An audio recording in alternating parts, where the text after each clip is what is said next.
有風一聲啦。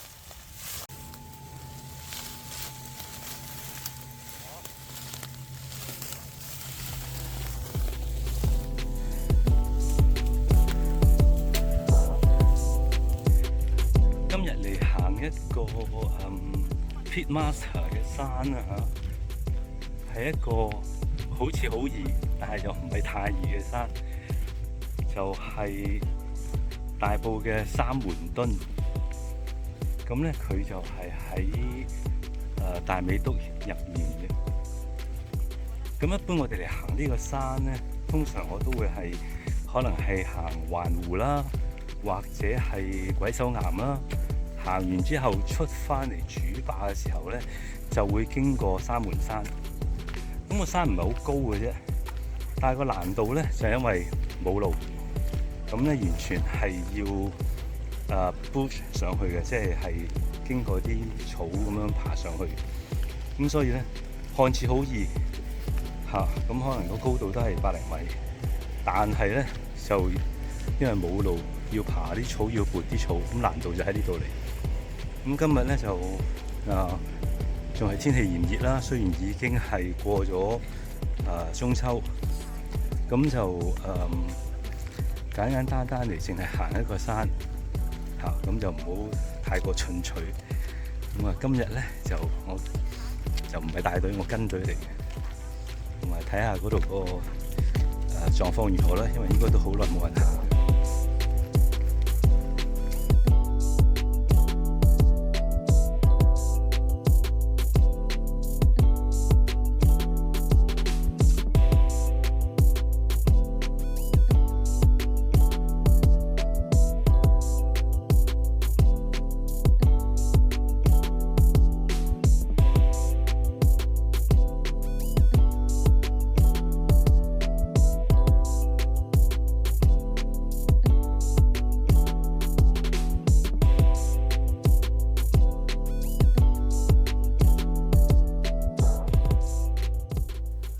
如果唔係因為 Pitmaster Challenge 或者跟隊行山，我相信好少人會特意嚟行呢個山，甚至乎好少人在意呢一個山嘅存在。呢個山嘅山峰頂其實只有海拔104米高，而由山腳登上去山頂，或者係達至到 Pitmaster Challenge 要求嘅高度，其實係只要爬升40幾米，而個來回路程都係200幾米啫。但係我哋就足足用咗1個鐘頭先至可以完成呢一段嘅路程。我哋由大埔墟港鐵站搭專線小巴20號 C 嚟到大美督巴士站，跟住就喺嗰度起步，沿住海岸線向船灣淡水湖嘅主壩嗰度進發。今日我並唔係帶隊或者帶路，而係跟住香港遠足覓合團 Hong Kong Hiking Meetup 嘅一位好資深嘅領隊，帶我哋嚟走一趟三門墩。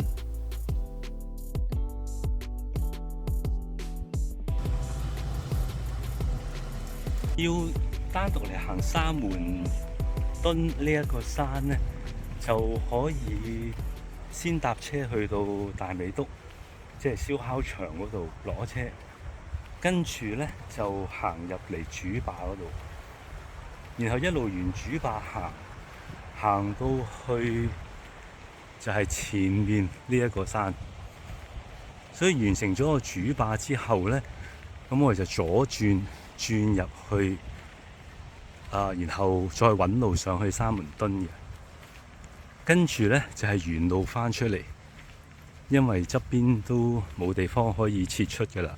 咁你再向前行呢，你就係逆走環湖，即係環繞船灣淡水湖一周。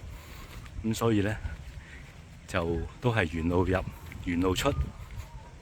如果唔係呢，就好似我哋通常喺天氣涼啲嘅時候去行環湖啊，去行鬼手岩啊，咁出嚟嘅時候經過呢，就順道上呢個山嘅啫。咁但係當然嗰啲就比較吃力啦，即係路程遠啊。路途都唔容易，咁所以咧簡單嘅就咁去嚟一個山，沿路入，沿路出。咁啊幾好，因為我哋選擇就係咁你就唔使咁辛苦。唔使咁辛苦，係啊。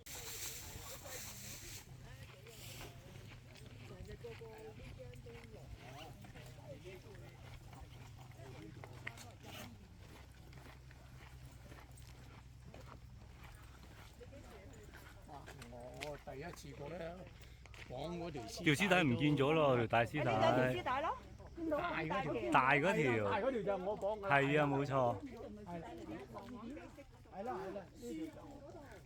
係啊，一條黃黃地嘅絲帶。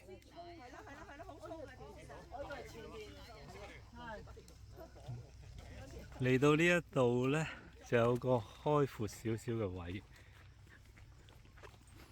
咁你留意咧，有欄杆啦。咁啊，標記就係上面有一條退咗色嘅一條粗啲嘅絲帶。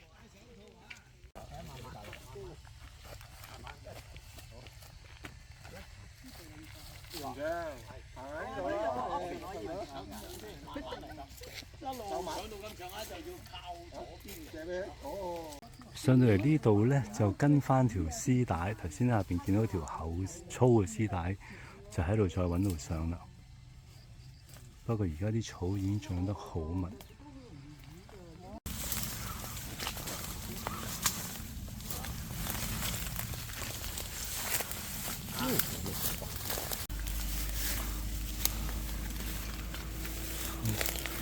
密麻麻嘅草，咁都係睇住一路向上嘅啫，隱隱約約咧就有一啲路，啲植物就似有人行開，咁啊似係路。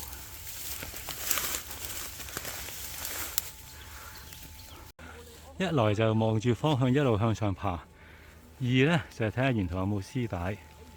知道有冇跟啱方向，路咧基本上睇唔到啦，都係踩住啲土去爬。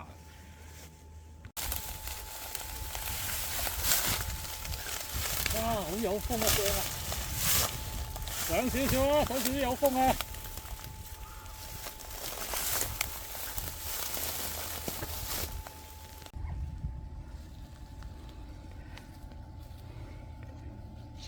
一路上嚟就要睇住地圖。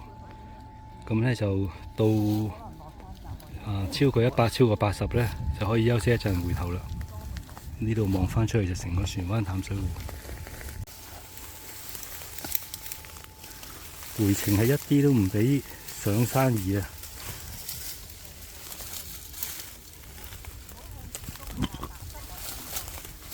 都係睇住向下嘅方向咧，就踩草落去嘅啫。所以呢度咧，千祈唔可以一個人嚟。起碼有3、4個人先得，比較安全。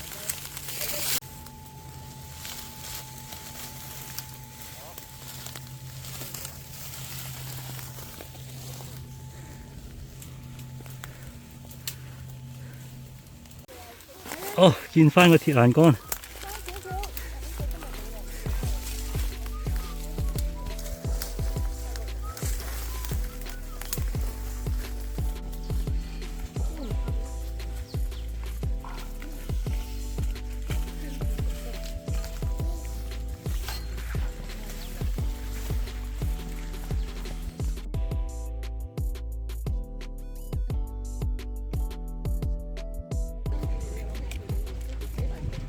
差唔多翻到出嚟主壩嘅口啦，咁咧回頭望翻八仙嶺好靚，黎碧山、屏風山一帶，慈山寺嘅觀音像都見到。咁呢度個行程都差唔多完結啦，翻出去咧就可以搭翻公共交通出翻去大埔啊咁樣。咁總括嚟講咧，三門墩呢個山咧看似容易，因為都係行一條主壩就去到個登山嘅入口，但係由於咧基本上係冇路嘅，你要爬嗰啲草去到登頂，咁咧就難在呢一度啦。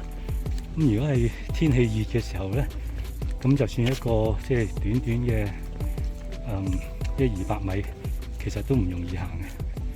咁啊，一日行一個山已經夠皮㗎啦，就唔好特別去挑戰嗰個天氣。好，咁啊，今日到此為止，下次再見，拜拜。